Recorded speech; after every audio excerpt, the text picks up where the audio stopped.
നിങ്ങൾ mobile data ഉപയോഗിക്കുന്നവരാണോ? Mobile data ഉപയോഗിച്ചിട്ട് യൂട്യൂബിലെ വീഡിയോസ് കാണുന്ന സമയത്ത് കൂടുതൽ MB ചിലവാകുന്നതായിട്ട് നിങ്ങൾക്ക് ഫീൽ ചെയ്യാറുണ്ടോ?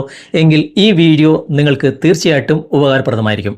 യൂട്യൂബിൽ തന്നെ പുതിയ അപ്ഡേറ്റിൽ ഇതിനായിട്ടൊരു പ്രത്യേക സൊല്യൂഷൻ നൽകിയിട്ടുണ്ട്. അതായത് യൂട്യൂബിലെ വീഡിയോ നമ്മൾ കാണുന്ന സമയത്ത് അത് പ്ലേ ചെയ്യുന്നതിന് മുമ്പേ എത്ര MB ആണ് ഈ ഒരു വീഡിയോക്ക് ചിലവാകുക എന്ന് നമുക്ക് മുൻകൂട്ടി കാണിച്ചു തരും. അപ്പോൾ ഇങ്ങനെ കാണിച്ചു തരുന്ന സമയത്ത് തന്നെ നമുക്ക് തീരുമാനിക്കാം എത്ര MB കൂട്ടണം, എത്ര MB കുറക്കണം ഒരു വീഡിയോക്ക് എന്ന്. അങ്ങനെ ഒരു പുതിയ കിടിലൻ അപ്ഡേറ്റ് യൂട്യൂബിൽ വന്നിട്ടുണ്ട്. ഇതെവിടെയാണ് ഈ ഒരു അപ്ഡേറ്റ് ഉള്ളത്, എങ്ങനെ ഇത് എനേബിൾ ചെയ്യാം, എങ്ങനെ ഈ കാര്യങ്ങളൊക്കെ കാണാൻ സാധിക്കും എന്ന് തുടർന്ന് നമുക്ക് വീഡിയോ കണ്ട് മനസ്സിലാക്കാം. അതിനു മുമ്പ് ഇതുപോലുള്ള ടെക്നോളജി പരമായിട്ടുള്ള വീഡിയോകൾ ദിവസവും നിങ്ങൾക്ക് ലഭിക്കാൻ ഞങ്ങളുടെ ചാനൽ ഫോളോ ചെയ്യാൻ മറക്കരുത്. നമുക്ക് പെട്ടെന്ന് തന്നെ വീഡിയോയിലേക്ക് പോകാം. നമുക്ക് അതിനായിട്ട് ഇവിടെ യൂട്യൂബ് ഒന്ന് ഓപ്പൺ ചെയ്യാം. യൂട്യൂബ് ഓപ്പൺ ചെയ്തിട്ട് ഇവിടെ വലതുവശത്ത് താഴെ നമ്മുടെ പ്രൊഫൈൽ ഐക്കൺ കാണാൻ സാധിക്കും. അവിടെ നിങ്ങളൊന്ന് ക്ലിക്ക് ചെയ്യുക. ക്ലിക്ക് ചെയ്തിട്ട് ഏറ്റവും മുകളിൽ വലതുവശത്ത് നമുക്ക് സെറ്റിംഗ്സിൻ്റെ ഗിയർ ചിഹ്നം കാണാൻ സാധിക്കും. അവിടെ നിങ്ങളൊന്ന് ക്ലിക്ക് ചെയ്യുക. എന്നിട്ട് നിങ്ങൾ താഴേക്ക് വരിക. താഴേക്ക് വന്നു കഴിഞ്ഞാൽ ഇവിടെ ഡാറ്റ സേവിംഗ് എന്ന ഓപ്ഷൻ കാണാൻ സാധിക്കും. അവിടെ നിങ്ങൾ സെലക്ട് ചെയ്യുക. സെലക്ട് ചെയ്തിട്ട് ഇവിടെ ഡാറ്റ സേവിംഗ് സംബന്ധമായിട്ടുള്ള ഒരുപാട് ഓപ്ഷനുകളുണ്ട്. ഞാൻ ഇതിനെക്കുറിച്ചൊക്കെ വീഡിയോ ചെയ്തതാണ്. ഇവിടെ താഴെ നമുക്കൊരു പുതിയ ഓപ്ഷൻ കാണാൻ സാധിക്കും. Select quality for every video എന്ന ഈ ഒരു ഓപ്ഷൻ. ഇത് ഓഫിലാണെങ്കിൽ ജസ്റ്റ് ഇതൊന്ന് ഓൺ ചെയ്ത് കൊടുക്കുക. ഓക്കെ, അതിനുശേഷം നിങ്ങൾ ബാക്ക് വരിക. ബാക്ക് വന്നിട്ട് ഏതെങ്കിലും ഒരു വീഡിയോ നിങ്ങൾ പ്ലേ ചെയ്യുക. ഞാനിപ്പോൾ നിങ്ങൾക്ക് കാണിച്ചു തരാൻ വേണ്ടിയിട്ട് ഈ ഒരു വീഡിയോ പ്ലേ ചെയ്യാണ്.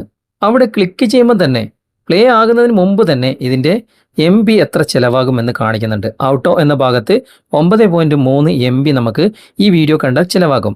ഇനി ഹയർ പിക്ചർ ക്വാളിറ്റി ആണെങ്കിൽ 23 MB ആണ് ഈ ഒരൊറ്റ വീഡിയോ കാണുമ്പോൾ നമുക്ക് ചിലവാകുക. ഇവിടെ ഡാറ്റ സേവർ എന്ന ഭാഗത്താണ് നിങ്ങൾ സെലക്ട് ചെയ്യുന്നതെങ്കിൽ 3.4 MB ഈ ഒരു വീഡിയോ കാണുമ്പോൾ ചിലവാകും. അപ്പോൾ നിങ്ങൾക്ക് ഇതിൽ നിന്ന് തന്നെ തീരുമാനിക്കാം ഏത് ക്വാളിറ്റി വേണമെന്ന്. നിങ്ങൾ സെലക്ട് ചെയ്ത ക്വാളിറ്റി അതിൻ്റെ പ്രീവ്യൂ ഇവിടെ ക്ലിക്ക് ചെയ്യുമ്പോൾ നിങ്ങൾക്ക് ഇവിടെ കാണാൻ സാധിക്കും. ഓക്കെ, ഇപ്പോൾ ഔട്ടോ എന്ന ഭാഗത്താണുള്ളത്. ഇനി ഹയർ ക്വാളിറ്റി ആണെങ്കിൽ അതിൻ്റെ പ്രീവ്യൂ, അങ്ങനെ ഓരോന്നിൻ്റെ പ്രീവ്യൂ നിങ്ങൾക്കിവിടെ പ്ലേ ചെയ്ത് കാണാവുന്നതാണ്. അങ്ങനെ നിങ്ങൾക്ക് ഇപ്പോൾ എല്ലാ വീഡിയോവും നമുക്ക് ഹൈ ക്വാളിറ്റിയിൽ കാണേണ്ട ആവശ്യമില്ല. ചില വീഡിയോസുകൾ നമുക്ക് ആശയം മാത്രം മനസ്സിലായാൽ മതി, പക്ഷേ വീഡിയോ ക്വാളിറ്റി ഒന്നും വേണ്ട. അപ്പോൾ അങ്ങനെയുള്ള വീഡിയോ ഒക്കെ ഈ ഒരു ഓപ്ഷൻ നമ്മൾ തിരഞ്ഞെടുക്കുന്നത് നല്ലതാണ്. അത് പ്രത്യേകിച്ചും ഈ ഒരു മൊബൈൽ ഡാറ്റ ഉപയോഗിക്കുന്നവർക്ക്. അപ്പോൾ ഇങ്ങനെ നമുക്ക് എത്രത്തോളം MB ഓരോ വീഡിയോക്ക് ചിലവാകും എന്ന് മുൻകൂട്ടി അറിയാനും അതിനനുസരിച്ച് നിങ്ങൾക്ക് സെലക്ട് ചെയ്യാനും സഹായിക്കുന്ന ഒരു നല്ലൊരു ഓപ്ഷനാണ് ഇവിടെ വന്നിട്ടുള്ളത്. അത് സെലക്ട് ചെയ്തതിന് ശേഷം ഇവിടെ പ്ലേ ബട്ടൺ നിങ്ങൾ ക്ലിക്ക് ചെയ്ത് കഴിഞ്ഞാൽ ആ ഒരു ക്വാളിറ്റിയിലായിരിക്കും വീഡിയോ പ്ലേ ആകുക.